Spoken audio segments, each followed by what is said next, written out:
Hey, if you're too hot out there, come on into Sci-Fi Buzz Central. We have a really cool show.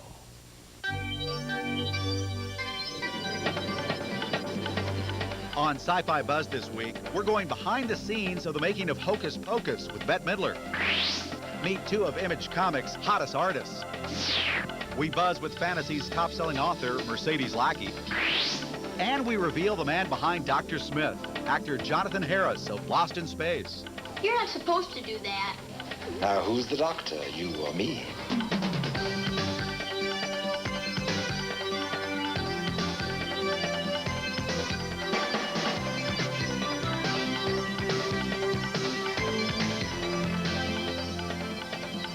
Yeah, somebody want to hit the chillers? I think it's maybe a little too cold in here now. Are you even out there?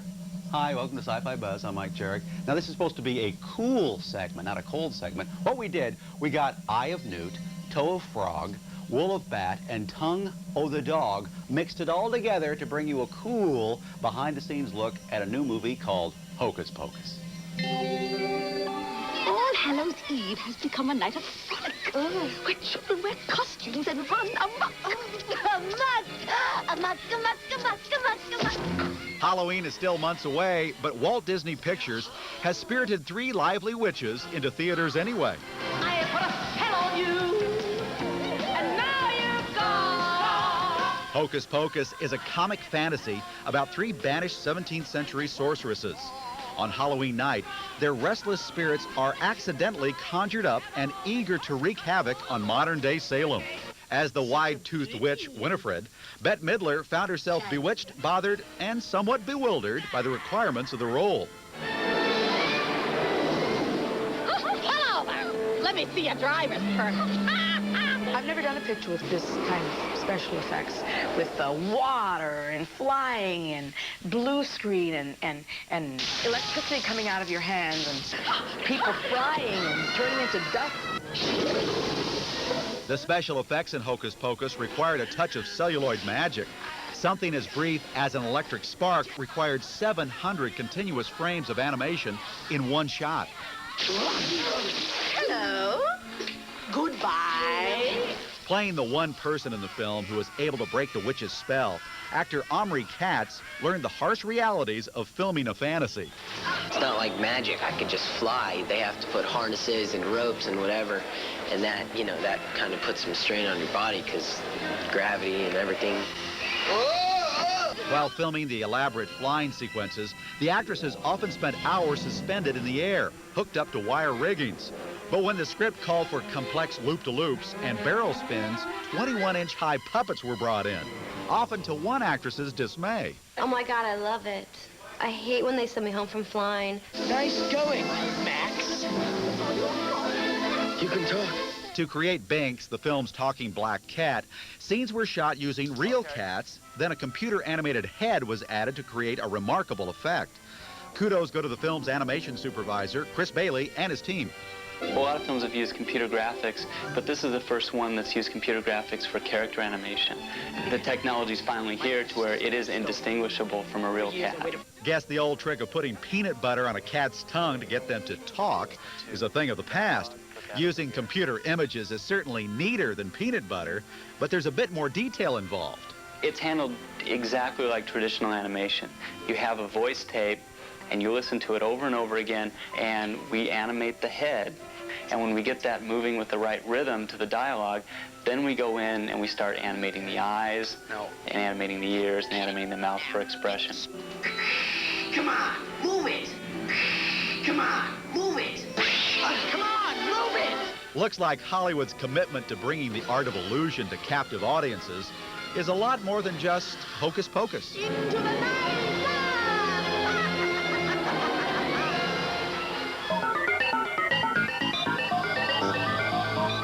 Gerald James Seward from Saginaw, Michigan.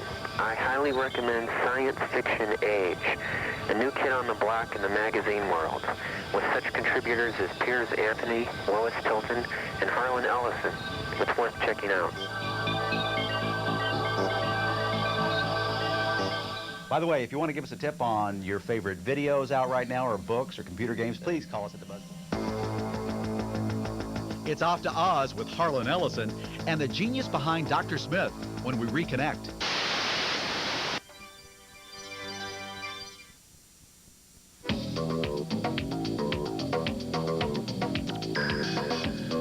He's often imitated. Don't just stand there, you bubble-headed booby. Get away. Never fear. Smith is here. But never duplicated. He's science fiction's great whimpering coward, Dr. Zachary Smith. If anyone had told me 27 years ago that Lost in Space would become a cult item and that I, in the dotage, would become a cult figure, I would have said, oh, get lost, you're out of your head. Well, cult figure he is. After a lifetime as a journeyman character actor... I don't do films anymore. I've had it. I've done 612 by actual count. That's not bad. Jonathan Harris is swarmed by baby boomers whenever he appears in public. There you are. Hey, what are you doing there? You're not supposed to do that. Now, who's the doctor, you or me? Of course, my relationship with the robot and with Will, Billy Mooney, my darling Billy, it's a gift from heaven. An actor doesn't get that too often, you see. You really don't. To get a chance to work with a kid actor or any actor who's so brilliant that it's frightening, and with an inanimate piece of, a bucket of bolts, a robot, whom I decided was a human being and my alter ego and was wise to me. So that was, you know, a charm. I have reprogrammed the robot. His power has been activated. Exactly 8 hours after launch, the robot will destroy the spaceship with all hands aboard. Fans of the series know that the character of Dr. Smith began as a minor heavy in the cast who went through a major personality change during the first season. On the page, originally, he was a deep-dyed, snarling villain, which I found very unpalatable. And I realized that there would be no longevity because he was such a hateful man that in four episodes, they surely have to kill him off, and I didn't care about that too much. So I started to sneak in, subtly if you will, the thing that I do very well, which is comedic villainy. You, sir? Come with thee. I have resigned as your assistant. You are unsure, unsafe, and unsound. You traitor. The overbearing fuss budget character that Harris had perfected as a second banana on earlier TV shows like The Thin Man and The Bill Dana Show now stole center stage somewhere between here and Alpha Centauri. Did Harris ever find any of it too silly? You know, in retrospect, one turns on the tube now, and the garbage that exists on it, it seems to me that Lost in Space now looms like Chekhov or Shakespeare, if you will, in comparison to the absolute tripe that one has to experience if you play with the dial. Shakespeare? Chekhov? Maybe not, but certainly a marriage of opportunity and a larger-than-life actor who just loved to chew scenery. I'm not larger than life. I'm full of life. And I'm flamboyant and theatrical. Why not? I'm an actor. You know, our Sci-Fi Buzz commentator Harlan Ellison has been very busy lately. His short story, which originally appeared in Omni magazine, has been selected to appear in this year's anthology of Best American Short Stories. Now, that is quite an honor. Congratulations, Harlan. I represent the Lollipop Guild, the Lollipop Guild. This is the Gnome King of Oz. This is Tick-Tock of Oz. This here is the Scarecrow of Oz, and you know, of course, the Tin Woodman of Oz. Now, I'm standing here in front of part of my Oz collection. Now, the reason I'm standing in front of it is to talk to all the parents out there whose children have become hopeless dope addicts, who have piled up their cars doing 180 miles an hour while drinking beer, or who have picked up some hideous alien disease. Part of the problem for you folks is that you're allowing television to be your babysitter. You talk about the evil and the violence on television. Well, that's why the off switch is there. But you're too lazy to go and talk to your kids. So what I'm going to try to do here today is suggest an alternative. I don't care how old your kids are, whether they're 2 years old, 5 years old, 12, 15, or 17. You sit them down, or possibly nail them to the chair if they move too fast, and you read them the Oz books. One after another, you read them the Oz books. This is The Wonderful Wizard of Oz. This is actually a leather-bound edition of it. This is not the original. I could not afford the original. But it's a wonderful book with all of the original illustrations by W.W. Denslow in it. And all the rest of these are Oz books. All of these and all of these. And there are new ones being written all the time. There were a whole group of them that were written by a woman named Ruth Plumley Thompson. Many of them are out in paperback. And they're available to you. And so you can even read about Jack Pumpkinhead of Oz right here. And I'll tell you why it's a good idea. Not only are these books wholesome, not only do they teach proper values, not the kind of bogus family values that the Republican Party tried to sell us, but really, come with me, come this way, really terrific family values. The kind of family values that I think they're going to try to instill in the new Oz theme park that is proposed in Emporia, Kansas. This is an artist's conception of the Emerald City that was done for the Landmark Corporation. They're the people who did the Back to the Future ride over at Universal Studios. And they are talking about having an Oz land, an Oz theme park in Emporia, Kansas. And you could take your kids there. Either way, imagination is what we're talking about. The harsh realities of life that kids have to face every day are not going to go away. They need your attention, and they cannot be permitted to be turned over to the tube for education. The tube is not Oz. The tube is hell. Her fantasies sell millions. She's writer Mercedes Lackey, and a new comic book is born from Image and Valiant. Next.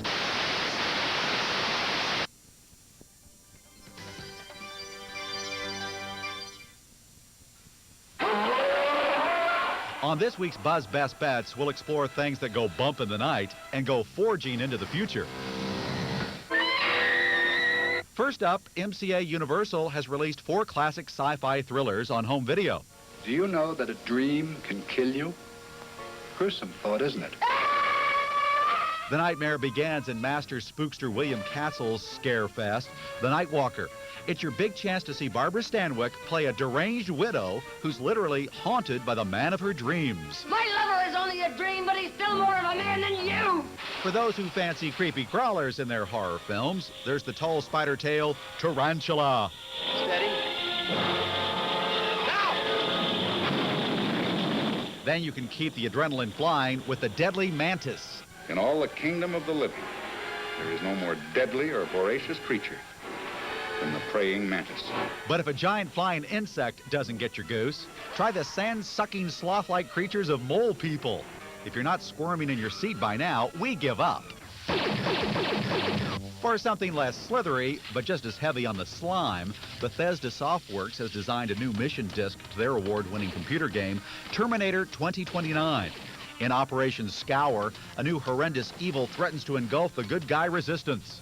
With a fresh batch of sophisticated enemies and 12 new missions, the game challenges players to be strategically smart as well as tough.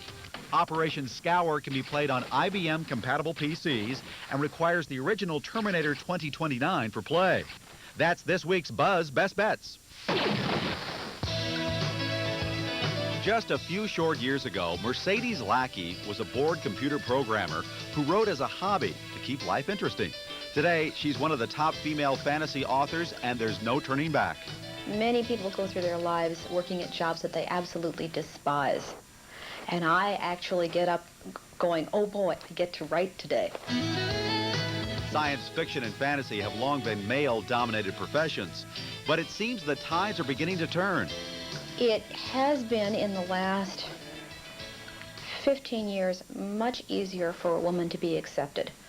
And now, Jim Bain, who's another one of my publishers, is convinced that the new wave, so to speak, is going to be female writers rather than male. Lackey believes there are qualities women can bring to stories that male authors simply cannot. I think what they bring is a gift for characterization. Science fiction, just like any other genre, is always evolving. And women's stories, in general, tend to be character-centered rather than idea-centered, and I think that's what they bring to it. Growing up, Lackey devoured books by noted female genre authors like Anne McCaffrey and Andre Norton. Having her name grace the same book covers as her idols has proven to be the ultimate fulfillment. It's a dream come true. I mean, everyone who reads and has any ambition to write always dreams that, oh gosh, maybe someday I could do something in their playground. And to be able to do something in their playground or to create a mutual playground is just a dream come true. Lately, Mercedes, who's known as Misty to friends, has been passing on hard-earned writing tips to up-and-comers like Ellen Guan. Bedlam's Bard, an urban fantasy series, has been the fruitful result of their collaboration. I really enjoy collaboration because it's the closest thing that a writer gets generally to a social life. What we do with the modern fantasies is we take reality, we take Los Angeles, and then we say, let's make it a little bit more. Let's take and, add, we have a corporation, let's make the corporation president use magic. We have, a setting in the Hollywood Hills, let's put dragons there, let's take a shopping mall and put elves in it. And it's really fun because you can just take what already exists and just add to it.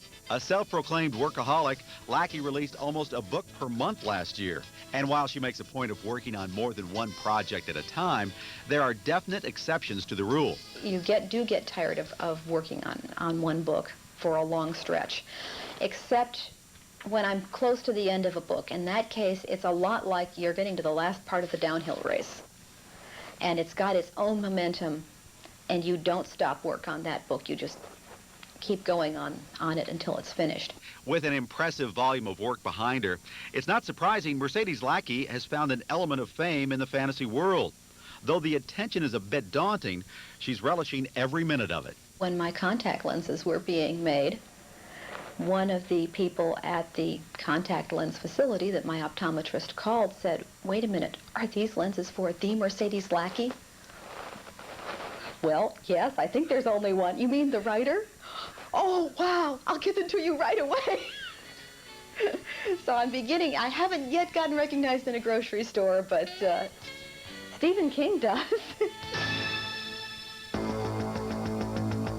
Deathmate is coming, along with Rob Liefeld and Jim Lee, after this disconnect. And she has her own comic book. You know what? This isn't the right cue card. This is from a couple of weeks ago when we had that segment with Susie Owens. Oh, I love that segment. And Flaxen, of course. But this cue card still is, we can still use this because she's hot, she's sexy. She's Susan Hyman, one of our field producers here on Sci-Fi Buzz.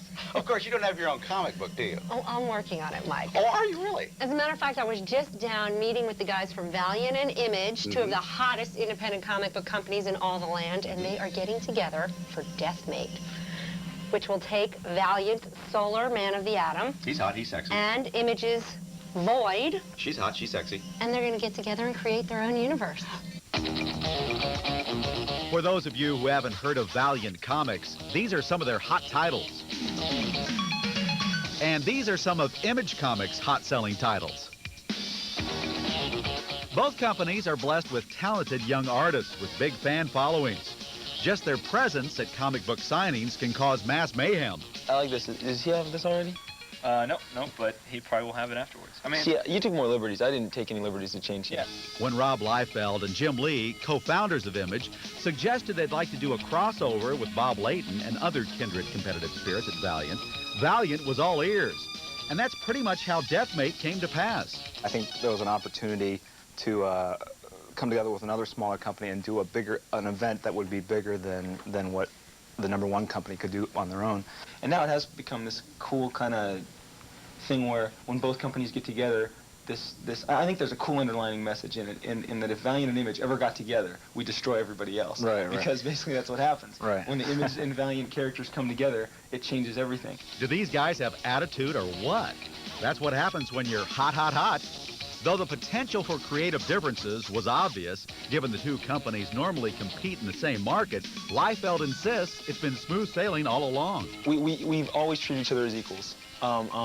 And I think that helped enormously. I think we each picked characters from both sides and made the story work, came together, hammered out. We didn't want to do something that didn't make sense, and I think what eventually we came out with is a really good story. One of Liefeld's prime reasons for wanting to work with rival Valiant was his genuine respect for a lot of their work. Deathmate has not only allowed him the opportunity to expand on his own material, it's given him a chance to play with Valiant's characters as well. Valiant has a lot of heat, and we have tremendous heat, so just to me, the whole idea that, it's cool, I get to draw this character that I don't own, and I have to give back for a while, but I can kind of do my own thing with them and throw them back, and they can either pay attention to that or not. And same with my stuff. And it's always interesting to see what somebody else does with your work.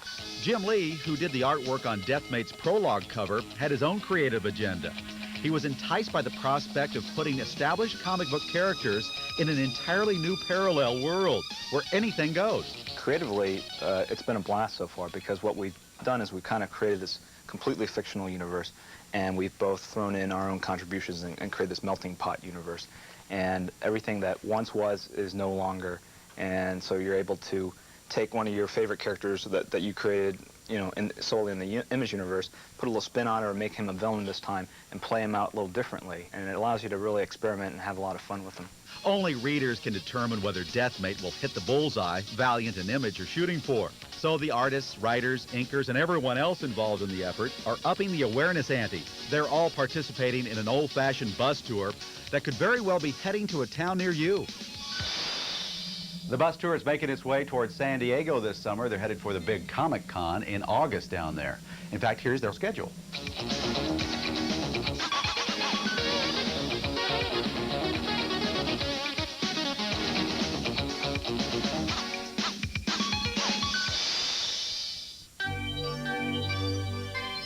Next Sunday, Sci-Fi Buzz is a winner. Ray Harryhausen, the master of stop-motion monster animation, reflects on Jurassic Park. I'm ready to suck back a cold one.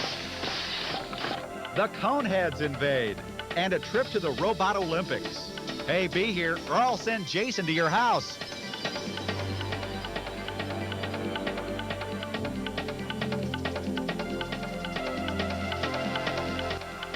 Watch the most popular web-slinging superhero of all time leap into action on the Sci-Fi Channel.